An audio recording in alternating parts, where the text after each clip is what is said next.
நம்ம ட்ரம்ப் சொன்னதெல்லாம் உண்மதான் போல. கொஞ்ச நாளுக்கு முன்னாடி நான் இந்தியா கிட்ட பேசிட்டேன். அவங்க ரஷ்யா கிட்டேருந்து ஆயில் வாங்க மாட்டாங்க. நம்ம எல்லாரும் என்ன நெனச்சுட்டு இருந்தோம்னா, சரி இந்தியா இத பத்தி எந்த ஒரு ஸ்டேட்மெண்ட்டும் விடல. ஸோ அப்போ பொய் தான் சொல்றாரு போல அப்படின்னு நெனச்சுட்டு இருந்தோம். ஏன் நம்ம சேனல்லே அத பத்திலாம் டிஸ்கஸ் பண்ணியிருக்கோம். இப்ப பார்த்தா அவர் சொல்றது கிட்டத்தட்ட உண்மதான் போல. ஏன்னா அவரு மறுபடியும் இந்தியா மேல போட்ட 50% டாரிஃப் எல்லாத்தையும் கம்மி பண்ணி மறுபடியும் 15%க்கு நான் கொண்டு வந்துருவேன் அப்படிங்கிற மாரி ஸ்டேட்மெண்ட் விட்டுருக்காங்க. எப்போ இந்தியா என்னைக்கு ரஷ்யாவோட ஆயில வாங்குறத நிறுத்துதோ, அன்னையிலேருந்து 15% நம்ம மாத்திருவோம் அப்படின்னு சொல்லியிருக்காரு. ஸோ என்னமோ ஒரு பேக்கிரவுண்ட்ல நடந்தது. அத பத்திலாம் இப்போ நம்ம டிஸ்கஸ் பண்ணுவோம் வாங்க. 2 நாளுக்கு முன்னாடி நம்ம ட்ரம்ப் என்ன டெசிஷன் எடுத்திருக்காரு அப்படின்னா, இனிமேல் இந்த third way of hitting Russia அப்படிங்கிற கான்செப்ட்ட விட்டுட்டு, டைரக்ட்டாவே ரஷ்யாவே அடிச்சா தான் எல்லாமே வழிக்கு வரும்.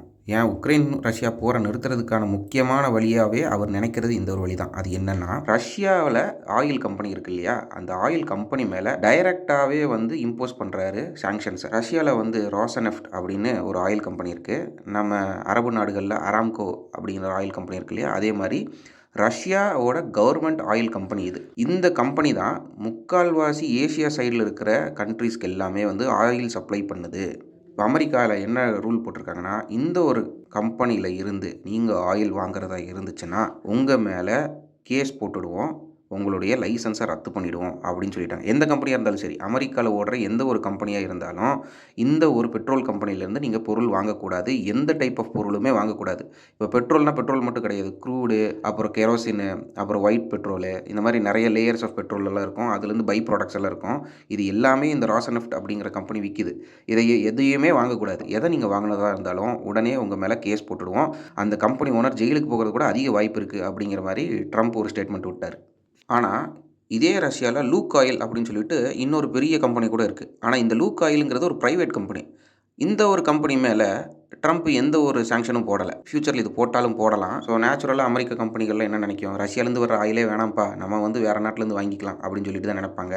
அதே மாரி அவர் இன்னொரு சாங்ஷனும் வச்சிருக்காரு. என்ன அப்படின்னு கேட்டீங்கன்னா, இந்த ஒரு ஆயில் கம்பெனிக்கு இன்சூரன்ஸோ இல்ல லோன்ஸ் புரொவைட் பண்ற எந்த ஒரு நாட்ல இருக்கிற கம்பெனியா இருந்தாலும், அந்த கம்பெனி அமெரிக்கால வேலை செஞ்சதுன்னா, அந்த கம்பெனிக்கு 50%லேருந்து 100% டாரிஃப் கூட நான் குடுப்பேன் அப்படின்னு சொல்றாரு. ஸோ அவர் 2 மெத்தட் வச்சிருக்காரு. ஃபர்ஸ்ட்டு டைரக்ட்டா ரஷ்யாவ அட்டாக் பண்றது. ஆயில நிறுத்துனோம்னா அவங்களோட மேஜர் எக்கானமி டவுன் ஆயிடும். 2வது இந்த ஆயில பேக்கப் பண்றதுக்கு எந்த ஒரு கம்பெனியுமே உலகத்திலேருந்து வரக்கூடாது அப்படின்னு நினைக்கிறாரு. பட் அதெல்லாம் பிராக்டிகலே பாசிபிலிட்டி கிடையாது. ஏன்னா நெறைய கம்பெனிஸ், ஏசியன் சைட் கம்பெனிஸ், அமெரிக்காவுக்கு பிடிக்காத நாடுகள்ல இருக்கிற கம்பெனிஸ் எல்லாமே இந்த ஒரு ஆயில் கம்பெனிக்கு இன்சூரன்ஸோ, லோன்ஸோ குடுக்கலாம். அதெல்லாம் ஜியோ பாலிடிக்ஸ்ன்னு வச்சுக்கோங்க. இதெல்லாம் ஒரு பக்கம் போக, ரஷ்யாவும், அமெரிக்காவும் இந்த மாரி ஹீட்டட் ஆர்குமெண்ட்ஸ்ல போயிட்டு இருக்கும்போது, சைலன்ட்டா காய் நகர்த்துறது நம்ம சைனா.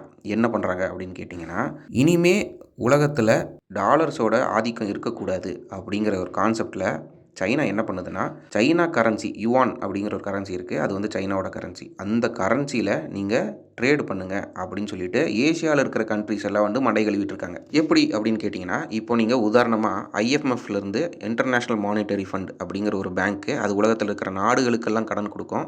அந்த ஒரு பேங்க்லேருந்து ஒரு 1000 கோடி கடன் வாங்கியிருக்குது உங்க நாடு. இப்போ எத்தியோப்பியா உங்க நாடுன்னு வச்சுப்போம். உங்க நாடு 1000 கோடி கடன் வாங்கியிருக்கு. டாலர்ல வாங்கியிருக்கு. ஆனா, அதோட இன்ட்ரெஸ்ட் ரொம்ப அதிகமா இருக்கு.